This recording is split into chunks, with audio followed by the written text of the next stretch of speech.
Welcome, everyone, for our regularly scheduled meeting of the Corporation of the Municipality of Central Elgin for Monday, September 11th. We welcome those here in the gallery and those who are joining us online. If I could ask for members to stand for the national anthem, please.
Please be seated. Any members wish to have a disclosure or disclose a pecuniary interest and the general nature thereof?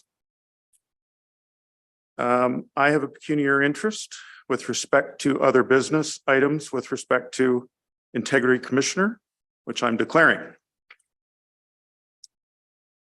Questions or comments? Requiring action. Special events correspondence. Ms. Leach.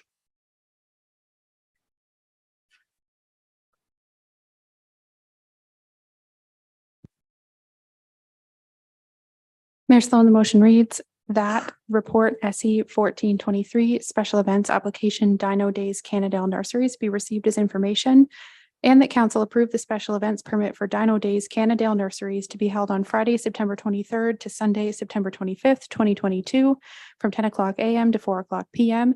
subject to the following recommended conditions. The organizers complying with the special events policy as adopted by council, the final schedule and location of the event being approved by the Director of Infrastructure and Community Services, council approval of refreshment vehicles for the event as per bylaw 2711 section 2 exemptions, and receipt of the final list of food trucks. Questions or comments? Number 2.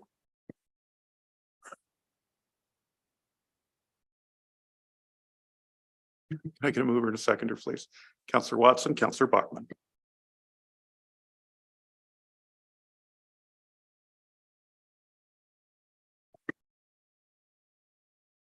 All those in favor? Opposed? Carried. Number 2, HCE 0223.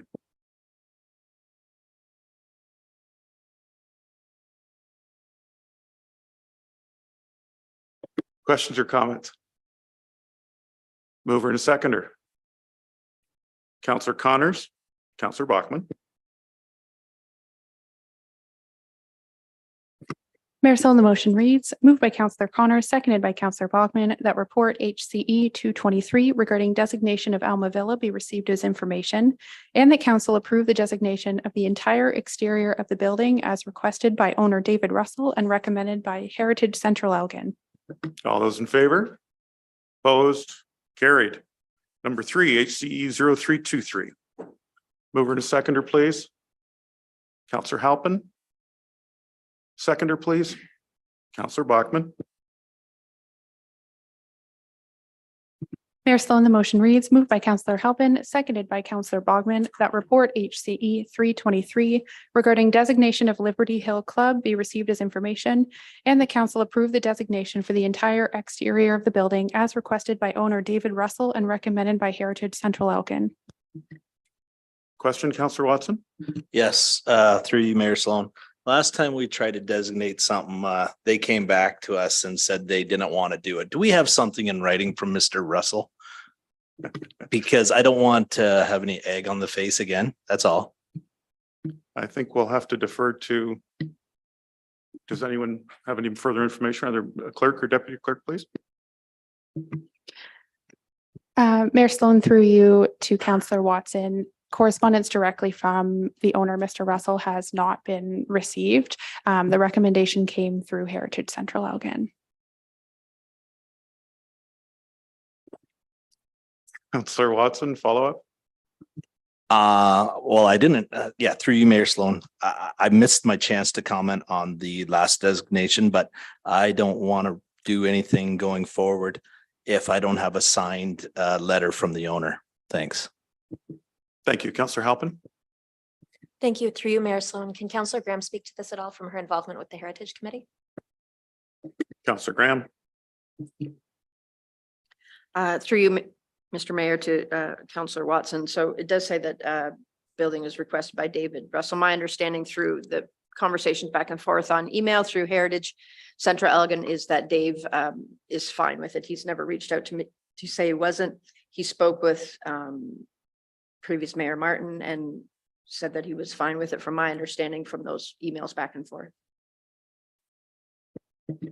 Councillor Watson. Through you, Mayor Sloan, I guess if he's not, he can do like what Mr. McDonald did and just call 2 days later and have it taken back. So thanks. Thanks, Councillor Watson. Any other questions or comments? All those in favor? Opposed? Carried. Under receive for information, the Building Faster Fund, a letter from the Minister of Municipal Affairs. Any questions or comments from council? Seeing none, if I can get a mover and a seconder, please. Councillor Connors. Councillor Buckman. Mayor Sloan, the motion reads, moved by Councillor Connors, seconded by Councillor Bogman, that correspondence item number 1 be received for information and filed. All those in favor? Opposed and carried. Going through now to reports. A is the Central Elgin Planning Office, an update to mapping St. Thomas Airport zoning protection. I think we have Mr. McComb here to present, or let me first ask if questions or comments, or is Mr. McComb presenting? I have. Welcome. A friendly and familiar face here at Central Elgin, so welcome back. Well, thank you very much. I appreciate that. The report is essentially an information report. The airport zoning protection bylaws need to be updated to reflect the changed municipal boundaries. The city of St. Thomas has already initiated that process. And so through this report, we're recommending that Central Elgin Council also initiate it. The way it works, it'll be something similar to a zoning bylaw amendment. So it'll be a public meeting. We'll simply swap out a new map part for the old map part, reflecting the new boundaries. Before the final approval by each respective council, the bylaws in their draft form will have to be sent to Transport Canada. They'll do an official translation into French. So we have the French and English versions. Then they come back to the councils for approval. That's essentially it. Thank you, Mr. McComb. Questions or comments from council? Seeing none, if I could get a mover and a seconder. Councillor Halpin, Deputy Mayor Noble. Mayor Sloan, the motion reads, moved by Councillor Halpin, seconded by Deputy Mayor Noble, that report CEP 4123 be received and the direction be given by council to prepare an amendment to the Airport Zoning Protection Bylaw 2355 to address mapping changes resulting from the recent boundary changes. And further that a date for a public meeting be established in accordance with Ontario Regulation 54506 as amended. All those in favor? Opposed? Carried. Thank you, Mr. McComb.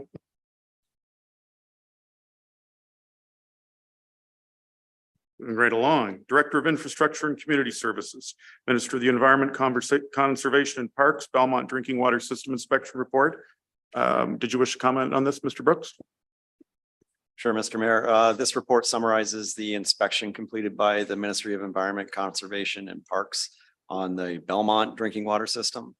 The inspection was completed between February and April of 2023, and no non-compliances were found.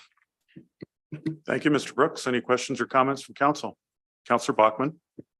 Just a quick comment. I'd like to thank you and your staff on behalf of the Belmont residents for the diligence you guys have performed in making sure that our drinking water is safe, and you guys should be commended. Thank you, Councillor Bachman. If I could get a mover and a seconder, please. Councillor Bachman, Councillor Watson. Mayor Sloan, the motion reads, moved by Councillor Bogman, seconded by Councillor Watson, that report ICS 2823, Ministry of the Environment, Conservation and Parks, Belmont Drinking Water System Inspection Report be received as information. All those in favor? Opposed and carried.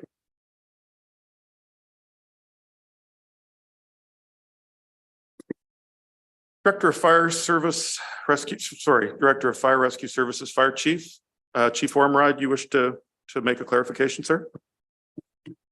I do, Mayor Sloan. If I can draw council's attention to page 69 of the agenda, where it provides the totals for 2022 and 2023, you will see that in 2023, it's currently at 623 with an asterisk. And if you follow that down to where it talks regarding each station, just below that, you'll see beach rescue with a total of 58 calls with an asterisk.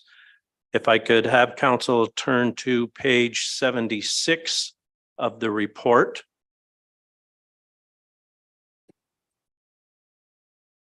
You will find that here beach rescue has 6 responses.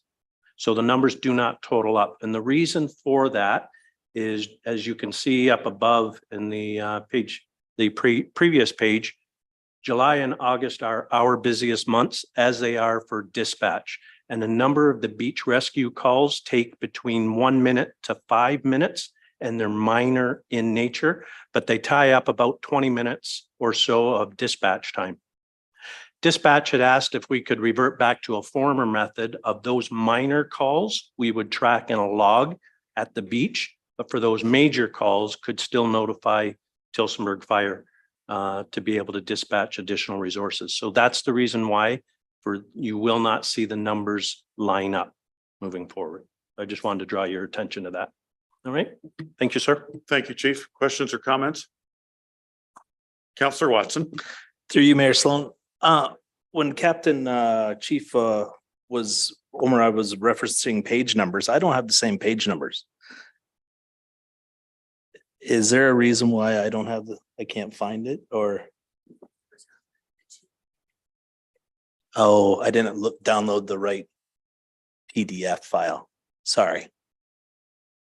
That's okay. It's sometimes a bit confusing. Please, you're Well, and I just getting the pipes warmed up for other things. So in this report as well, on my page 19 out of 21 of this report, I was the fire for the Central Elgin station. And I would like to thank Ray and his volunteer firemen for their skill and professionalism the day I had my fire. And I'm going to let you people know, when I had the time to be with a lot of those men, and they're older and younger, we're in very good hands in the future. From all their skill sets and backgrounds that I know, we have nothing to worry about going forward. And thanks again, Ray. I really appreciate it. If I could just build on that. Thank you, Councillor Watson, with respect to the recent and tragic drowning we had in Port Stanley. Again, we saw our team, the chief, keeping us, me in very continued communication, which I put out to council. An unfortunate situation, but I hear, constantly about our team, their professionalism, your good work. I know it's a very sad occurrence, but like Councillor Watson, I think you and your team are very much appreciated, not just by the members of this council, but by the people of Central Elgin. So I say thank you. Thank you, Mayor Sloan. I'll pass those remarks on. Any other questions or comments? If I could get a mover and a seconder for the chief's report, please. Deputy Mayor Noble, Councillor Connors. Mayor Sloan, the motion reads, moved by Deputy Mayor Noble, seconded by Councillor Connors, that report FS 1023 regarding monthly alarm activities report, August 2023, be received for information. All those in favor? Opposed and carried. Director of Asset Management, we have 4243, the monthly building report. Any questions or comments on this document, council? Seeing none, if I could get a mover and a seconder. Councillor Halpin, Deputy Mayor Noble, thank you. Mayor Sloan, the motion reads, moved by Councillor Halpin, seconded by Deputy Mayor Noble, that report AMDS 4223 regarding August 2023 monthly building report be received for information. All those in favor? Opposed and carried. On to the bylaws. Bylaw number 12824. Mover and a seconder. Oh, they're together. I apologize. Bylaw 2824 and bylaw 2825. Councillor Watson, Councillor Connors, thank you. Mayor Sloan, the motion reads, moved by Councillor Watson, seconded by Councillor Connors, that bylaw 2824 and 2825 be read a first and second time. All those in favor? Opposed and carried.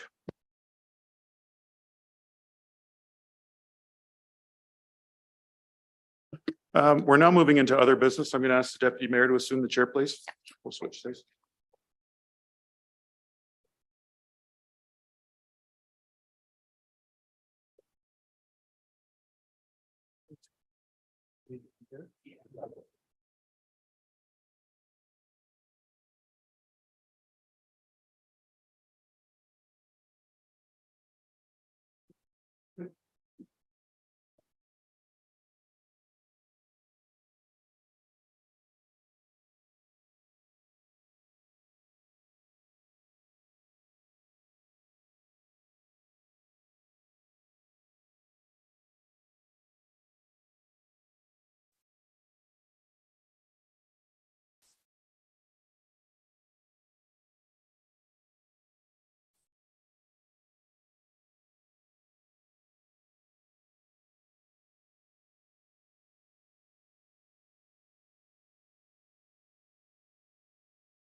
I was advised that Laura Dean will be giving the report for the Integrity Commissioner, the first one. If I could invite her to the podium.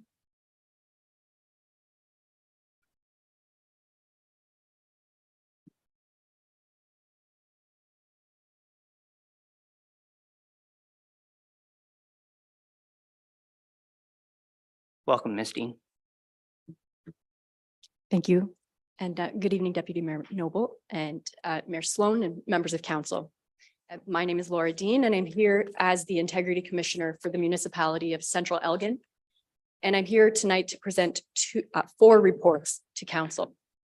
I was the lead investigator and author of 3 of these reports, and my colleague, John Pappas, was the lead investigator and author of 1 of the reports.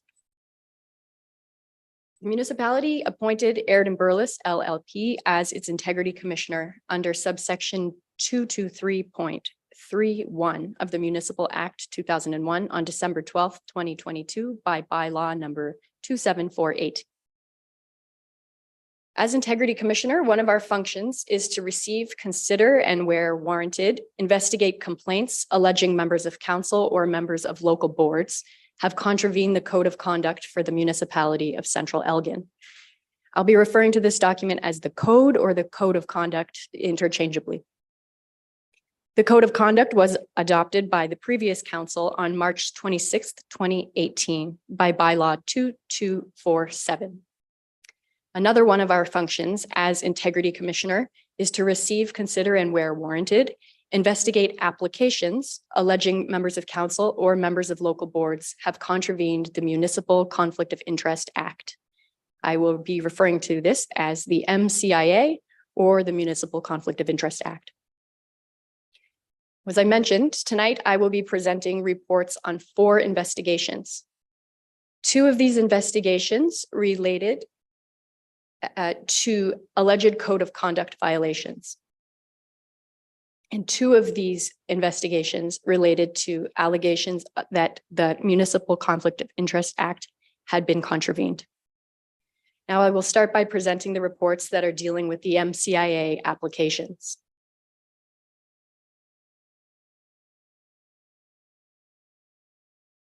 And before I begin, what I do want to say is through the course of these investigations, we interviewed a number of individuals that had knowledge of the various matters that were formed part of the complaints.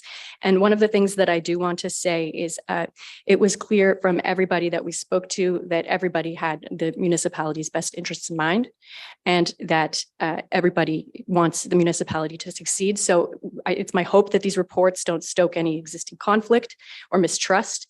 Instead, it's my hope that these reports serve an educational purpose. So I will get started by presenting the MCIA application reports. The first report I'm going to present deals with an allegation that Councillor Michelle Graham contravened the MCIA. So the report that you have in front of you is called 2023-01. And now this is a report and investigation that was prepared by my colleague, John Pappas, but I'm here to present it for you tonight. And the second report that I'm going to present deals with an allegation that Mayor Andrew Sloan contravened the MCIA. So some background on the MCIA. With respect to these applications, our process is governed again by the Municipal Act 2001, section 223.4.1. Now, this section provides that if an integrity commissioner finds that there has been a contravention of the MCIA, the integrity commissioner has the authority to decide whether or not to make an application to the Ontario Superior Court for a determination of the matter. The court then has the power to impose the penalties if it finds a contravention. And as I'll explain, we found that there was no contravention of the MCIA by either of the members. And as such, we will not be making an application to a judge of the Ontario Superior Court.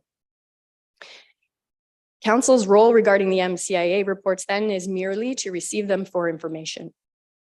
Now, following my presentation of the MCIA reports, I will present on the two Code of Conduct investigation reports. The first deals with allegations that Councillor Morgan Halpin contravened the Code of Conduct, and the second deals with allegations that Mayor Andrew Sloan contravened the Code of Conduct. Now, with respect to the Code of Conduct investigation reports, subsection 223.45 of the Municipal Act 2001 provides that council may impose penalties if the commissioner reports that the member has contravened the code. Now, with respect to the complaint against Councillor Halpin, as I will discuss, we have found there was no contravention. With respect to the complaint against Mayor Sloan, we have found contraventions of the Code of Conduct. Now, the report that you have in front of you contains our recommendations to council for penalties in light of these contraventions. And while the Integrity Commissioner makes recommendations, it is ultimately up to council as a decision-making body to impose a penalty, considering the findings of our report, our investigations, and council's own judgment. Following each presentation, there will be an opportunity for questions. However, this does not extend to questions regarding our investigation, our factual determinations, or our conclusions. If there are questions about the process or the acts and how those acts work, I will be happy to address those questions.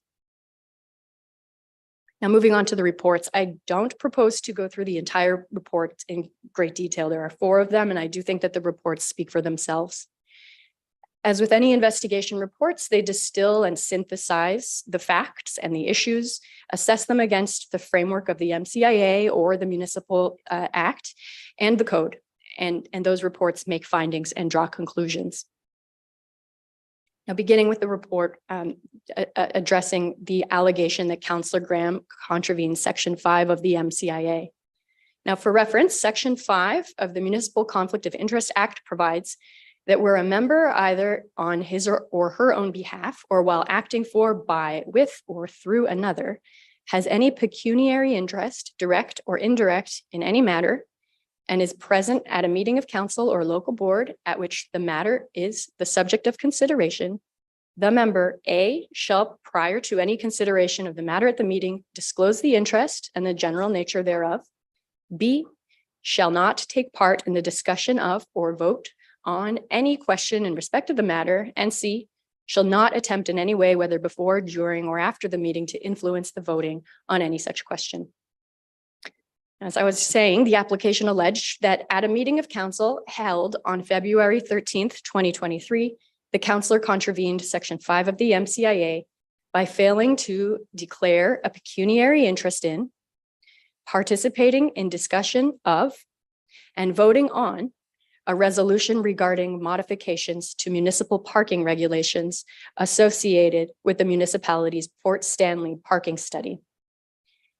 The application alleged that Councillor Graham had a pecuniary interest in this matter because she owns property on a street affected by the parking regulations. The application also alleged that the member contravened Section 6.1 of the Code of Conduct, which essentially mirrors the MCIA provisions at issue in Section 5. Now, the councillor was afforded an opportunity to respond in writing to the application and did so, and her response was taken into consideration in preparing the report. As set out in the report, my colleague found that on the balance of probabilities, Councillor Graham did not have an immediate pecuniary interest in the matter, as there was no basis to suggest that removing a durational parking restriction would have resulted in some immediate, non-deviated, or traceable financial impact to Councillor Graham. Moreover, my colleague found that there was no evidence to suggest that the nature of the parking regulations would have had any specific impact on the value of Councillor Graham's property. Now, because Councillor Graham was found to have no pecuniary interest in the matter, the report finds that she did not contravene the MCIA, nor did she contravene the code. Now, despite the conclusion that Councillor Graham did not have a pecuniary interest in the matter, my colleague did consider whether any of the exemptions under the MCIA would apply in the circumstance. The report concludes that even if Councillor Graham did have a pecuniary interest in the matter, such an interest would likely be exempted as remote or insignificant. That's the wording of that provision of the MCIA in light of all of the circumstances. Based on the above and our finding that the councillor did not contravene the MCIA, we will not be exercising our discretion to apply to a judge under Section 8 of the MCIA for a determination of whether the member has contravened the act.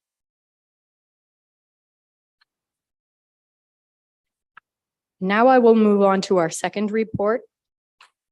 And now this is the second report deals with an application alleging that Mayor Andrew Sloan contravened Section 5 of the MCIA when, at 3 meetings of council, he took part in the discussion of and voted on the municipality's budget, despite having a deemed pecuniary interest in the matter by virtue of his spouse's employment in the municipality's fire department.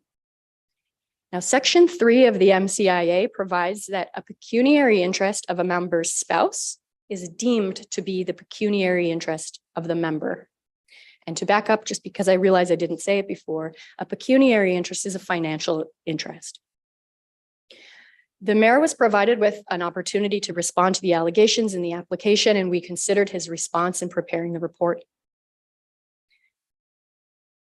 Now, to summarize the report, touched on actually 4 separate meetings of council held on January 17th, 2023, April 5th, 2023, April 13th, and May 8th of the same year. And we note that the January 17th, 2023 meeting took place outside of the limitation period for MCIA applications, which is 6 weeks from the alleged contravention coming to the knowledge of the applicant. However, we did consider this meeting because it provided some context that was important to the subsequent meetings. We didn't consider whether there was a violation at that meeting, merely we considered the events at that meeting. Now, council began its budget deliberations at the beginning of the year. I'm sure everybody remembers that well, and held a number of meetings for this purpose. At the January 17th meeting of council, council agreed to separate municipal wages from the remainder of the budget in order to permit another member of council to participate in discussions in light of the status of that member's spouse as an employee of the municipality. At the April 5th meeting, the mayor participated in discussions regarding the budget. However, none of these discussions pertain to municipal employee salaries. We found that none of the discussions pertain to fire department wages and therefore did not engage the mayor's pecuniary interest. The mayor did not disclose a pecuniary interest at that meeting, but we found that he did not contravene Section 5 of the MCIA when he took part in discussions at that meeting.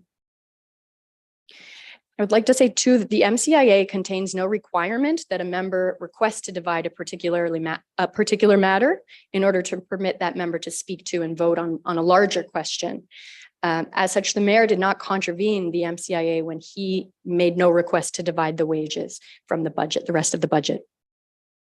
Now, at the April 13th, 2023 meeting of council, the mayor participated in discussions once again and voted on budget items. Again, none of these items pertain to employee wages. The subject matter of the meeting did not therefore engage the mayor's pecuniary interest, and he did not therefore contravene the MCIA at this meeting. I'll also raise the May 8th, 2023 regular meeting of council. The matter of employee wages came up for a vote at that time. And at that time, the mayor ceded his chair position to the deputy mayor and did not vote on the matter.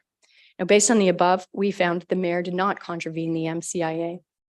Now, even though this was our finding, the report does set out certain procedural misunderstandings that came to light through the investigation. And I'd just like to name them because I think that it's important for council to understand. The first is that the obligation to declare a pecuniary interest is at the outset of a municipal meeting, council meeting, and that obligation lies with the person to whom the interest applies. The second is that the duty to disclose a pecuniary interest arises at the meeting at which the interest is to be discussed.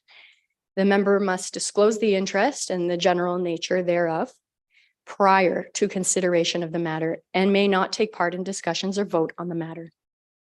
And again, as I said, the MCIA does not prescribe a process for carving out a specific matter in which a councillor has a pecuniary interest.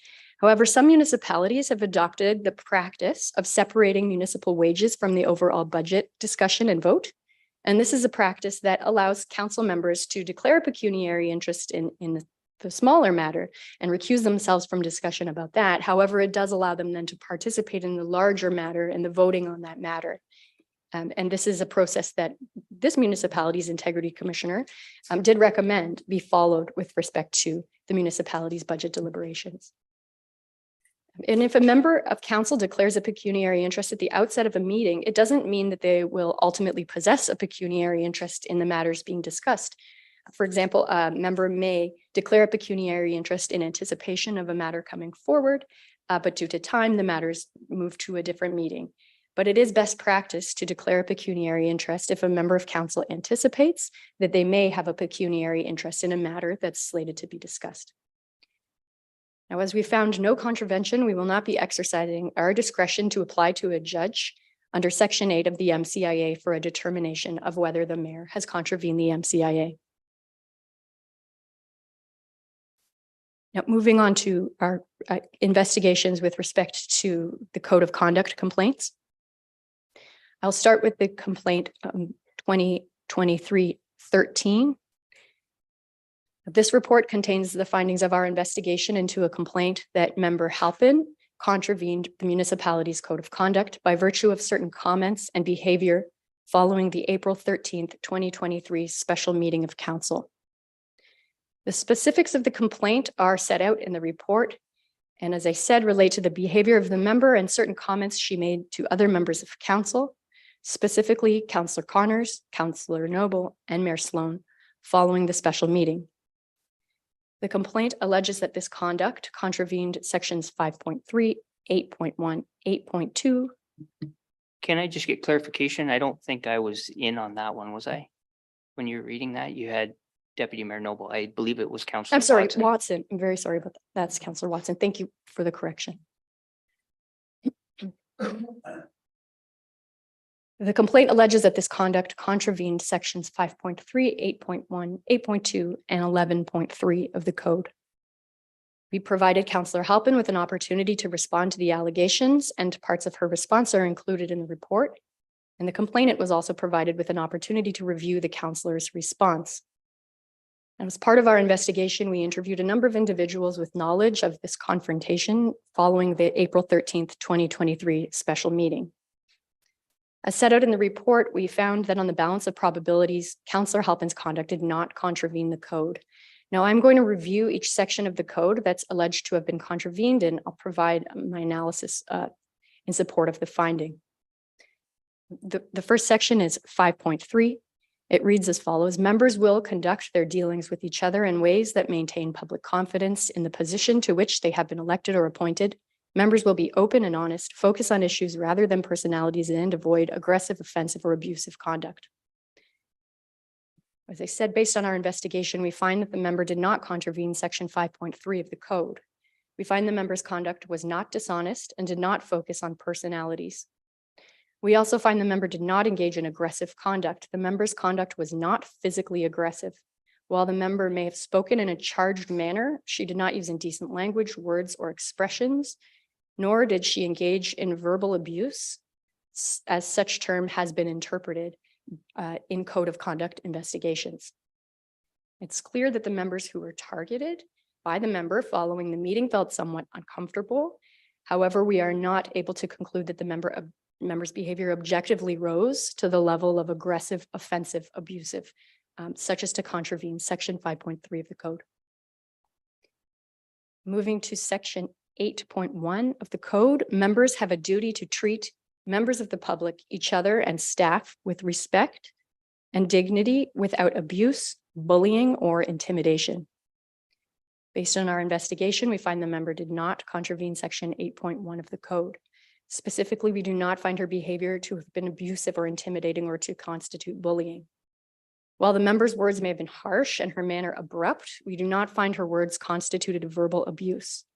While the other members were clearly taken aback by the member's approach and report having felt bullied, in our view, bullying requires a pattern of behavior or psychological violence, which was not demonstrated by this one specific interaction.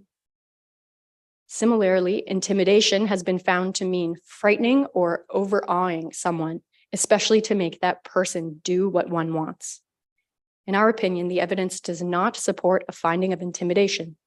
The member's actions may have been confrontational, but standing alone in this one isolated incident do not cross the threshold to constitute abuse, bullying, or intimidation. And this is not to be interpreted as a determination that a single incident cannot ever amount to abuse, bullying, or intimidation. It just means that the incident following the meeting in this particular instance did not constitute treatment that was abusive, bullying, or intimidation. While the members who were the target of the member's challenge following the meeting all believe that the member could have been more diplomatic in her approach, and we agree, based on the above, in our view, the conduct simply did not, viewed objectively, contravene section 8.1 of the code. Section 8.2 reads, members have a duty to ensure that the municipality's work environment is safe and free from discrimination and harassment. Based on the evidentiary record, we find the member did not contravene section 8.2 of the code based on her conduct after the meeting. We're unable to find that the member's behavior constituted discrimination or harassment. In our view, the member's confrontation with the other members may have created discomfort, but it did not elevate to the level of an unsafe work environment. And finally, 11.3, members shall refrain from making disparaging remarks about other members of the public, employees, or council's process and decisions. Based on our investigation, we found the member did not contravene section 11.3 of the code. The member did not make disparaging remarks about other members of council or council's process or decisions. In addition, section 11.3 is contained within the section of the code that's called Communications and Media Relations. And in our opinion, this section is intended to govern public statements that are made by members. And from this perspective, it's clear that the member did not contravene the code, as the complaint does not relate to any public comments made by the member. In any event, we find the member's remarks were not disparaging. Remarks are not disparaging simply because they are critical. So to conclude on this report, for all the reasons noted above, it's our conclusion that the member did not contravene any provisions of the code by virtue of her conduct following the meeting. And based on our finding, we have no authority or reason to recommend a penalty. Council similarly has no authority to impose a penalty on the member.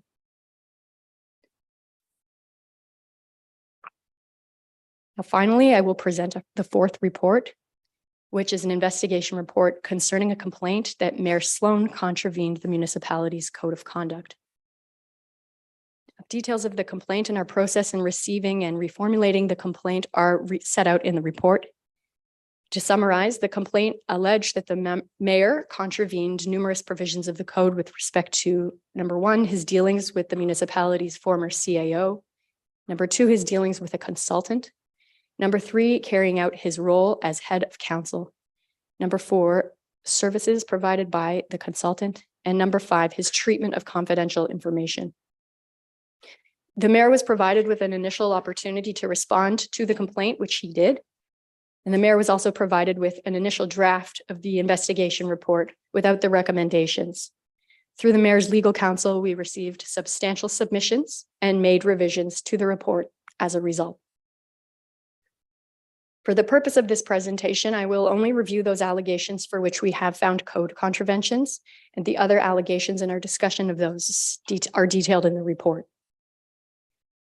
Starting with the allegation that the mayor contravened the code with respect to his dealings with the municipality's former CAO. As set out in detail in the report, we have found that the mayor contravened section 8.2 of the code when he purported to unilaterally direct the former CAO to make changes to the municipality's procedural bylaw, and when he purported to unilaterally direct the former CAO to hire the consultant. And I'll just read section 8.2. 8.2, members are to recognize that employees serve council and work for the municipality under the direction of the chief administrative officer. Council directs employees through its decisions as recorded in the minutes and resolutions of council. The role of employees is to provide advice and services that are based on political neutrality, objectivity, and professional judgment, which may not necessarily reflect the opinion or position of any single member. Members have no individual capacity to direct employees to perform specific functions. Now, during the investigation, we were provided with email correspondence between the mayor and the former CAO. And as set out in the report, with respect to this particular matter, the mayor desired certain changes to various processes in the municipality. So as set out in paragraph 47 of the report, on December 14th, 2022, the mayor sent an email to the former CAO, which read in part, "Hi. Some changes going forward. Please add the national anthem to any meeting where the territorial acknowledgement is given. Please have a copy printed of the agenda available for all members for the next meeting." And there's an ellipsis because part of the email just wasn't relevant. And lastly, as for agenda planning, of me looking over the planned agenda, I would like to see that in advance of / discuss before it is published. And the former CAO responded by email that these requested changes would require an amendment to the municipality's procedural bylaw, amongst other things. And the email from the former CAO concluded, "If council provides the appropriate policy direction, staff will dutifully complete the directions of council." And then the following exchange occurred at the start of the council meeting, which was held on January 9th, 2023. Mr. Mayor said, "I'd asked in the past when we first had our meeting about having the national anthem at our meetings, and I'd like to know if we could have the national anthem at this meeting." The former CAO replied, "For you, Mr. Mayor, it was put on as other business. We do not have O Canada queued up and ready to go at this time. If we get direction, we can do that in the future." Mr. Mayor replies, "I've given the direction and I'd like it in the future. For the year 2023 of our Lord, I'd like to have the national anthem at our meetings. I hope council is okay with that. I think it's an important thing that we have." And later in that same meeting, I would note, council did unanimously pass a resolution to amend the procedural bylaw.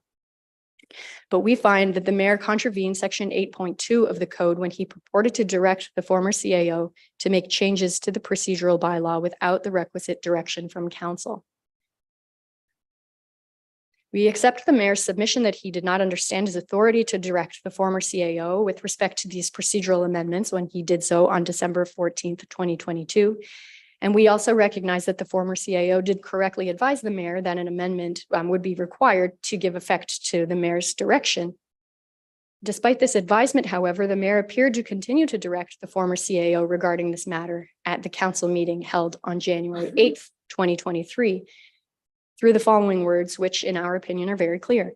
"I've given direction and I'd like it in the future. The mayor then stated, for the year 2023 of our Lord, I'd like to have the national anthem at our meetings. Before he said, I hope council is okay with that. Now, much was made in the mayor's legal submissions that he's a neophyte, entirely new to elected office. And we find this excuse carries only so much weight. We accept that this contravention did result from the mayor's failure to understand the required process for making procedural changes, but that does not excuse his failings when he was clearly advised of his authority as head of council and that it was limited and that he could not act to direct someone by decree. Moving on, we also find that the mayor contravened section 8.2 of the code when he purported to direct the former CAO to hire a consultant. Additional background regarding the consultant is set out in the report. As further discussed below, the consultant was hired to provide certain services to council and staff.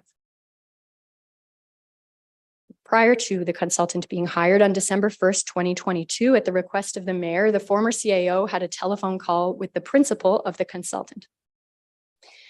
On December 16th, 2023, the former CAO emailed the mayor reporting on this conversation. And in this email, the former CAO expressed his desire to have a discussion with the mayor directly regarding the assistance that was proposed to be provided by the consultant. He further referenced a strategic plan, that process that was underway at the municipality, and suggested that if after that process was complete, the mayor saw a need for further work, that council could direct a procurement occur to retain a consultant. In a reply email dated December 19th, 2022, the mayor wrote unequivocally, the consultant will be joining Central Elgin as a consultant, and I'll keep you posted. The consultant provided a formal draft proposal to the mayor on December 21st, 2023. The consultant suggested that the proposal could move forward either by placing it on the agenda for that meeting or by being approved by the former CAO, who could, according to the procurement bylaw, authorize the proposal without taking it to council. The consultant emailed the mayor on January 8th, 2023 with a revised proposal and suggested at the meeting on January 8th, the mayor could January 9th, that the mayor could indicate verbally that he would be bringing the proposal forward at a subsequent meeting on January 16th. The mayor responded on January 9th, quote, I want to bring this forward this eve, but thought I'd rather do it as a fait accompli. I've looked at the procurement piece and asked the former CAO to make the arrangements. On January 13th, 2023, the mayor wrote to the former CAO attaching the revised proposal from the consultant saying, quote, it is imperative with an entirely new council that we have the necessary support to achieve what my team and I have promised to the voters of Central Elgin. Please make the necessary arrangements. On January 19th, the mayor emailed the consultant.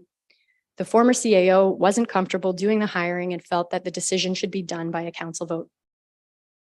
Then at its meeting on January 25th, 2023, the mayor brought a motion on the floor of council to approve the consultant's proposal to assist in defining staff council practices, and that motion passed unanimously. We're unable to accept the mayor's inexperience as an excuse for his breach of section 8.2 of the code. Shortly after being sworn in, council attended an orientation session that I understand was organized by the county of Elgin and the municipality. And this session included training regarding the role of council and members' ethical obligations under the code. On December 20th, 2022, our office provided the mayor and council with a detailed advisory opinion explaining the roles and responsibilities of council, the head of council, individual council members, and municipal administration under the legislative framework, and the municipality's policies, including the code. The former CAO distributed the advisory opinion the same day to the mayor and all members of council. From the training and advice received, the mayor should have been acutely aware at that time that he was communicating with the consultant in January 2023, that he did not have the independent authority to direct staff or to make decisions on behalf of the municipality without council's authorization.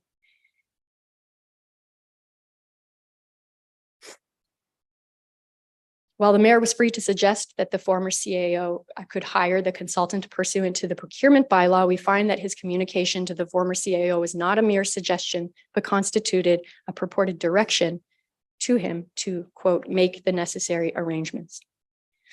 Now, as set out in the report of Section 5.1 of the Municipal Act provides that the power of a municipality must be exercised by its council. Now, while section 225 and 226.1 of the Municipal Act identify the head of council as the chief executive officer of the municipality, this does not confer on the mayor any inherent automatic or additional powers beyond those that are provided for in legislation. A head of council does not have the same authority as the CEO of a business corporation. So we found that by unilaterally purporting to direct the former CAO, the mayor failed to recognize that only council may provide direction to municipal staff through its decisions recorded in the minutes and resolutions of council, and that members, including the head of council, have no individual capacity to direct employees to perform specific functions.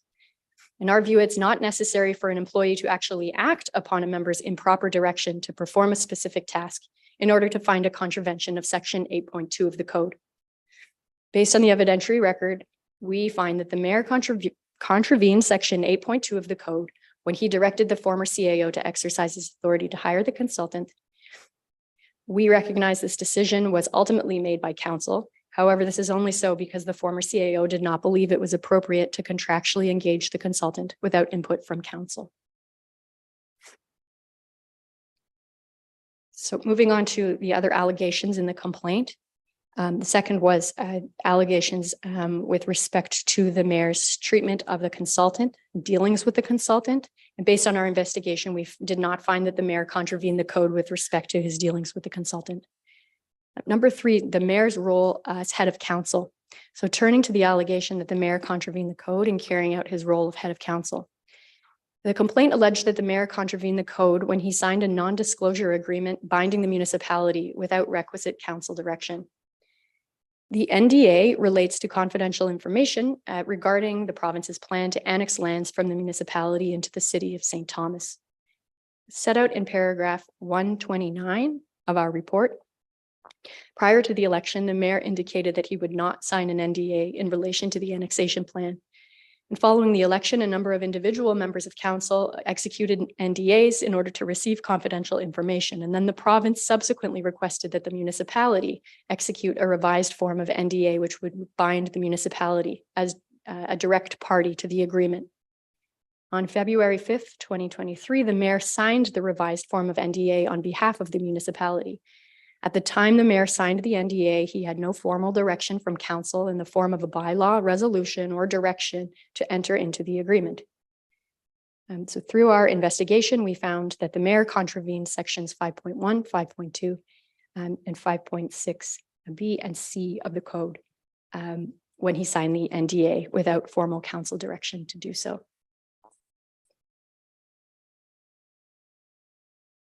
So I'll read those provisions. Section 5.1 states, it shall be the duty of all members to abide by all applicable legislation, policies, and procedures pertaining to their position as a member. Based on our investigation, we found the mayor contravened section 5.1 when he executed an NDA without authorization from council. In our view, these actions are not consistent with subsection 5.1 of the Municipal Act, which requires the powers of a municipality to be exercised by its council.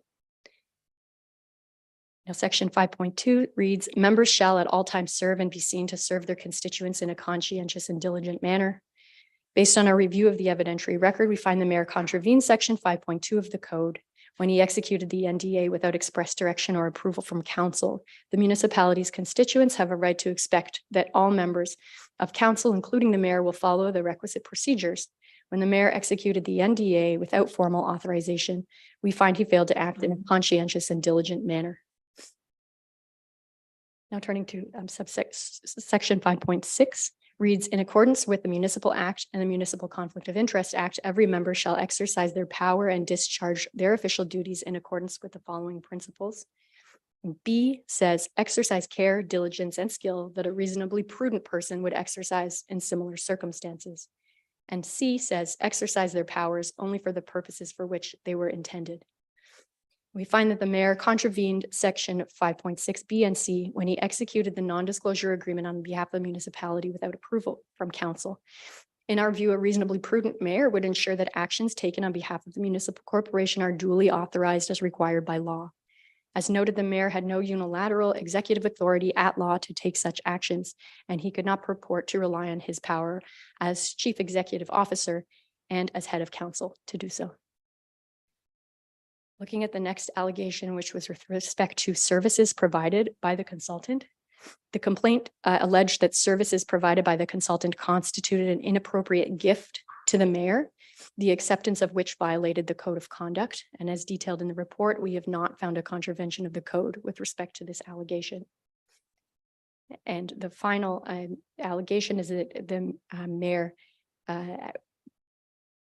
contravened the code of conduct with respect to his treatment of confidential information. And again, we did not find a contravention of the code of conduct with respect to this allegation.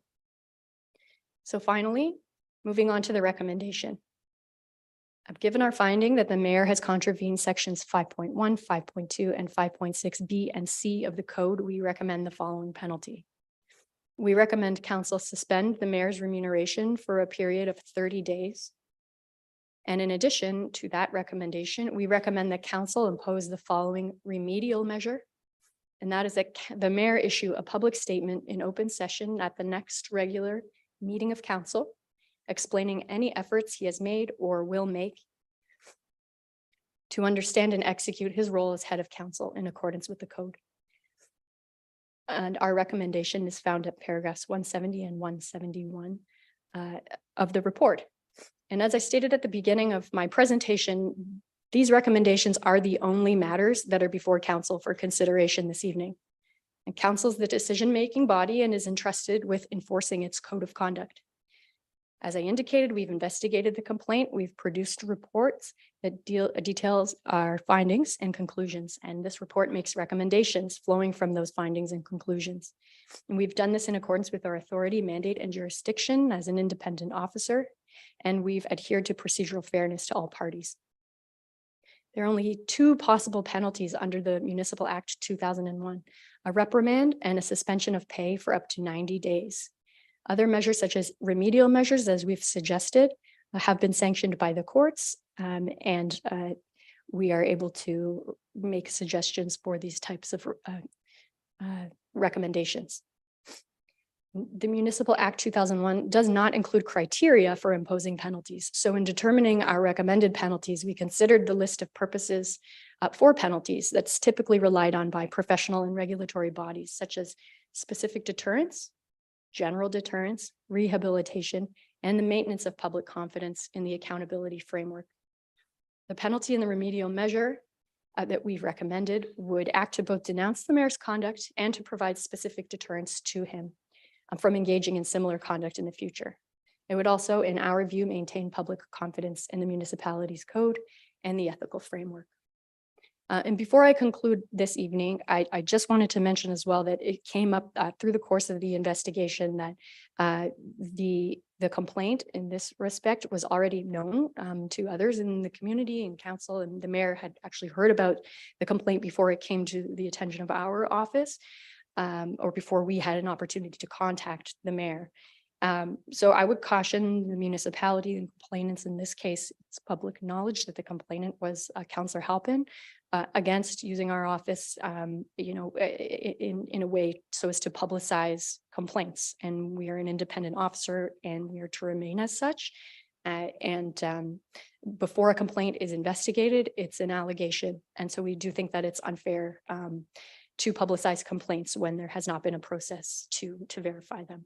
But in this case, we did find a contravention, and there is nothing to prevent members of council from bringing forward complaints where they're warranted. And in this case, we found that there was merit to the complaints. So with that, I'm happy to take questions. Again, council's deliberation on this matter is with respect to the recommendations only. And I would also note that this report, and the mayor has declared a pecuniary interest, triggers his pecuniary interest as a result of the financial penalty that is being proposed. That said, the MCIA has an exemption which allows members of council who are the subject of a report that finds a contravention and makes a recommendation for a financial sanction. It allows that member to participate in the discussion over the recommendation. However, the member may not vote. So I hope that's clear. And that's all I have with respect to my presentation on these reports. Thank you, Ms. Dean. So for clarification, we could ask some questions of you, but we can't ask questions of the process or the findings. Yes, through you, Deputy Mayor, there is case law that discusses the role of the Integrity Commissioner, and the Integrity Commissioner is the master of his or her own process. And so I know our investigation and its conclusions are not to be questioned. However, the recommendations can be discussed among council members. But it would not be appropriate, for example, to question why I investigated something, how I came to a particular conclusion. That is out of bounds as far as the courts are concerned when it comes to investigation reports. Okay, so if we disagree with the report, what is our ability to move forward on that? If we disagree with this report, some of these reports that are in front of us. So the only report that's currently before you for any decision whatsoever is the final code of conduct report, which I've just discussed. And so you can talk about the recommendations. You can discuss amongst yourselves whether you feel that they are appropriate. But there's nothing more that I can say with respect to the investigations themselves.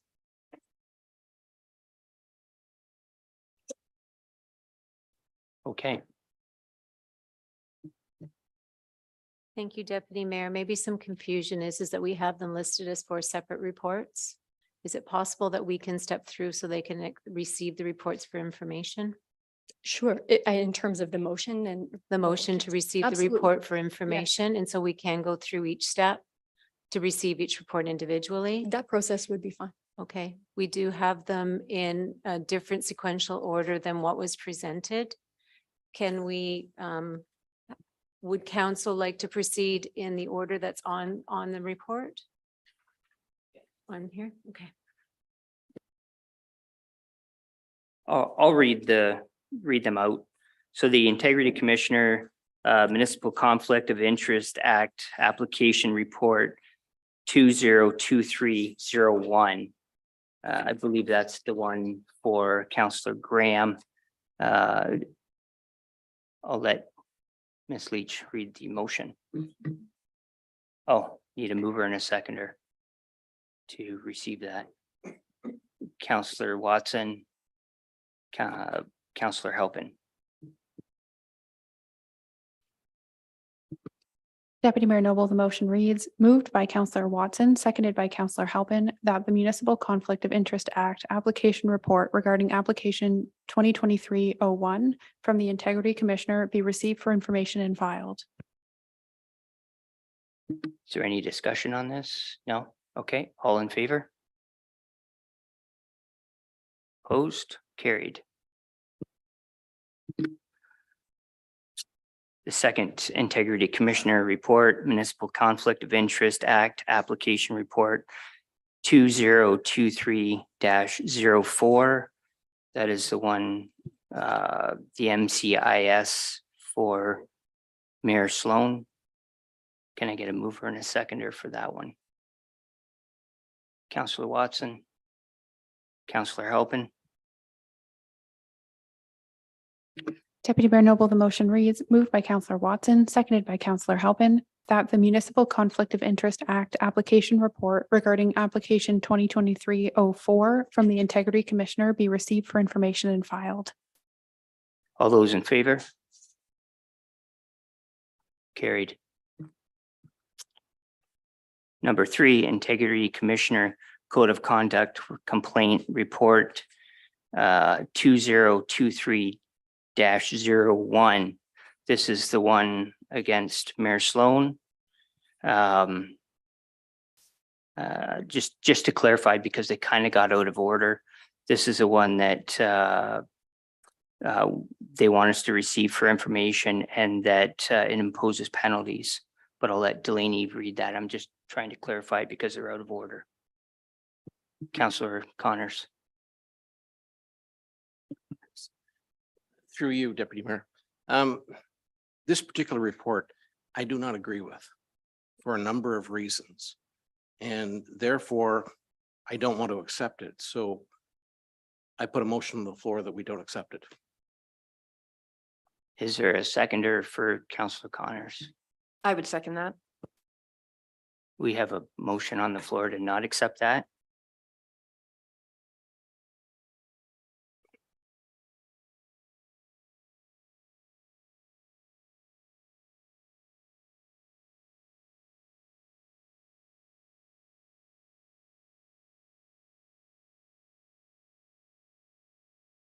Councilor Bachman. Just point of clarification here. By not accepting the findings of an independent study, she has no, or the integrity commissioner has no involvement in our association other than taking the information, synthesizing it, and making recommendations. The facts of the report are the facts. They don't change by us accepting it or not accepting it. They're still facts. They were based on evidence and presented. I think we're in a precarious position right now where denying that the facts don't exist puts us in a position to say, well, everything's fine, everything's moving along, when everything's out there. I mean, we just had these reports filed. We have people watching tonight. This is going to go beyond this meeting tonight. I don't see the rationale behind not accepting a report.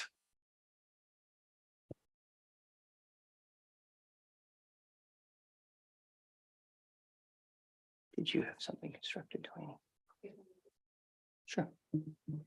As the motions are lumped together, council, you can separate the motions. You can accept the report, which is usually in good form to do so. But then you can then also look at the second suggestion of the recommendation for penalties. And I would suggest maybe that's where you focus your conversation on whether you choose to accept the recommended penalties and proceed from there. I believe for procedure, we have a motion on the floor that we have to vote on, though. Am I correct, Delaney? Yes. Deputy Mayor Noble, the motion reads, moved by Councillor Connor, seconded by Councillor Graham, that council reject the Code of Conduct complaint report from the Integrity Commissioner regarding complaint 2023-02. All those in favor? I ask that the vote be recorded.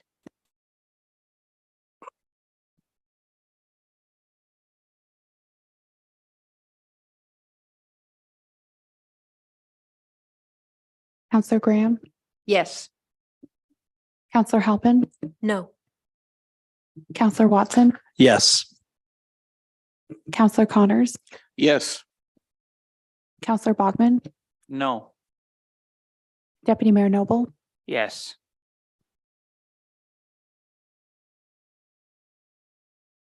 the motion carries. Moving on to the fourth one, Integrity Commissioner Code of Conduct Complaint Report, complaint number 2023-13. For clarification, this is our final one, the one that Ms. Dean spoke to third. Is there a mover? Oh, yes, Councillor Watson. Yes, through you, Deputy Mayor, to Ms. Dean. Hopefully that's correct. When these are numbered, this one we're going to talk about is complaint 2023-13. And the one we just voted on was 2023-2. So there's about 10 or 11 other complaints. When you do it, is it chronologically ordered? Do we have 10 more complaints that we may have to deal with going forward? Through you, Deputy Mayor Noble. No, at this time, the numbering, I agree, seems off. It's a result of some internal administrative arrangements that we made when one of the complaints came in. It came in as a number of complaints, but we consolidated them into one. However, it does look like, there are some missing. Okay. Everything that is before you this evening, those are the 4 complaints that we've reported on. Just a supplemental, Deputy Mayor. Why do we need all these complaints, folks? I implore you to work with the rest of us and talk to us. We'll get things done. We shouldn't have her here tonight. Thank you very much for coming out. But why can't we do this as a team together? So let's work together. Thanks. Thank you, Councillor Watson. Councillor Graham. I'm just wondering, if staff could clarify if there is a appeal process or judiciary review process for a determination by the IC. Yes, please. Thank you, Deputy Mayor.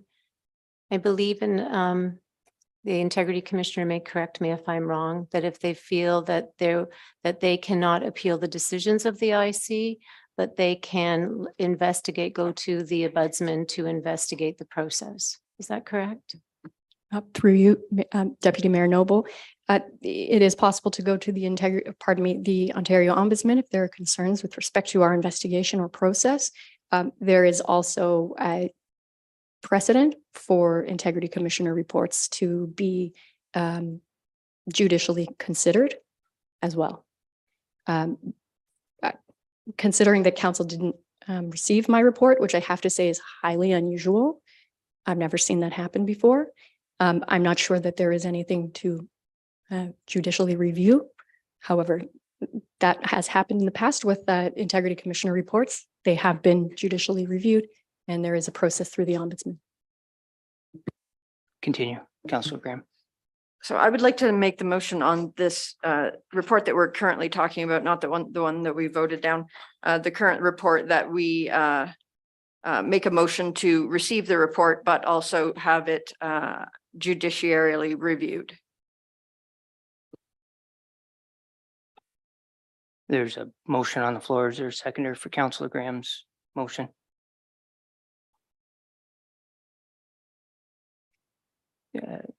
Councillor Connors will second.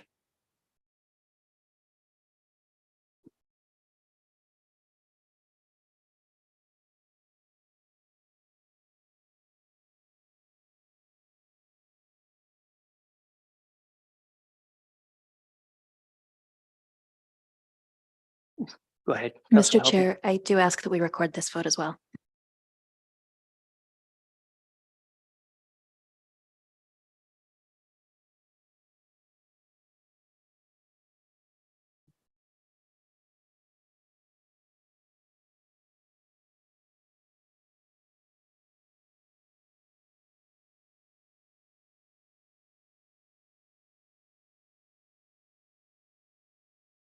Deputy Mayor Noble, the motion reads, moved by Councillor Graham, seconded by Councillor Connors,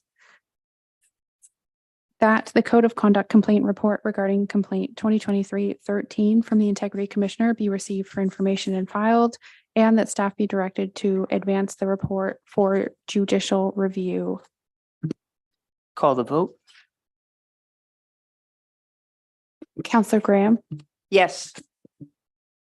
Councillor Halpin, No. Councillor Watson, Yes. Councillor Connor, Yes. Councillor Bob, No. Deputy Mayor Noble, Yes. Mayor Sloan. Yes.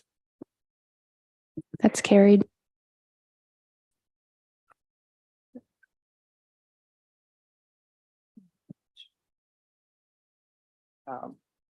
Yeah. I will pass the chair on back to Mayor Sloan and he'll continue the meeting. Thank you, folks.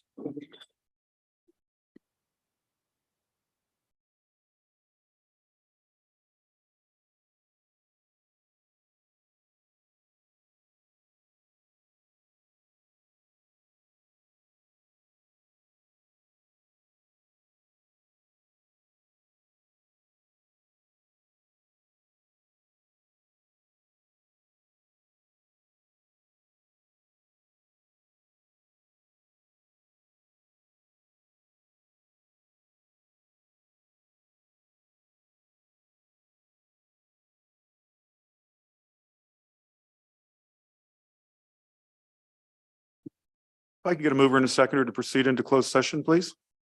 Councillor Halpin, Deputy Mayor Noble, thank you.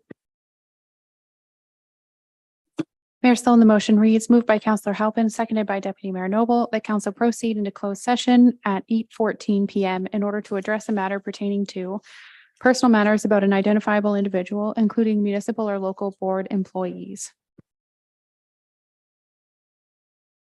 All those in favor? Opposed?